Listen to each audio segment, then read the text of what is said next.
बांग्लादेश में हिंदुओं पर थई रहेल अत्याचारों विरोध में तथा इस्कॉन मंदिर श्री चिन्मय कृष्णदासजी मुक्तिनी मांग साथे विश्व हिंदू परिषद द्वारा सूरत रेलवे स्टेशन पास धरना करवामां આવ્યા હતા।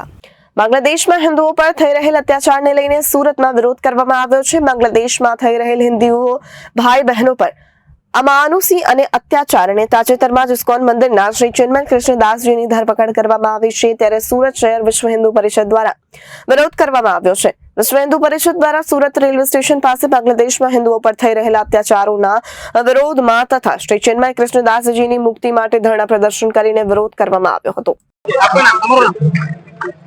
હું હિતેશ કુમાર જૈન, વિશ્વ હિન્દુ પરિષદ દક્ષિણ ગુજરાત પ્રાંત સેવા પ્રમુખ દાયિત્વ છું।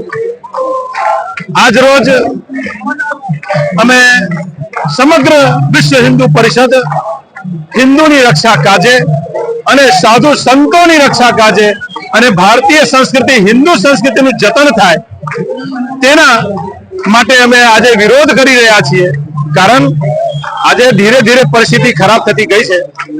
એના અનુરૂપે બાંગ્લાદેશમાં જે બાંગ્લાદેશનો જન્મ ભારતીના દ્વારા થયો અને ત્યાં રહેતા વસતા હિન્દુઓ જે બાંગ્લાદેશની પ્રગતિમાં હંમેશા સાધક બન્યા, બાધક ક્યારે ન રહ્યા।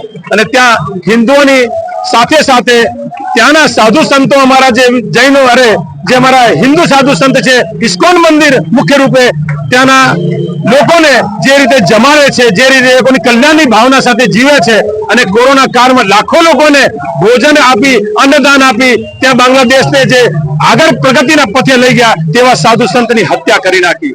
વિશેષ રૂપથી વર્તમાનમાં પણ ત્યાંની જ્યારે સરકાર બદલાઈ ત્યાં ઇસ્લામિક જે કટ્ટરપંથીઓ છે એવમ એની સાથે સાથે ત્યાંના જે ડાવેરીઓ છે તેઓ લોકો પણ મળીને આજે અમારા આદરણીય પૂજનીય એવા ચિન્મય કૃષ્ણદાસજીને જે ઇસ્કોન મંદિરના અમારા સાધુ છે એમને પણ ગેર કાનૂની રૂપે અમાનવીય રીતે અલોકતાંત્રિક રૂપે એમને गिरफ्तार કર્યા છે।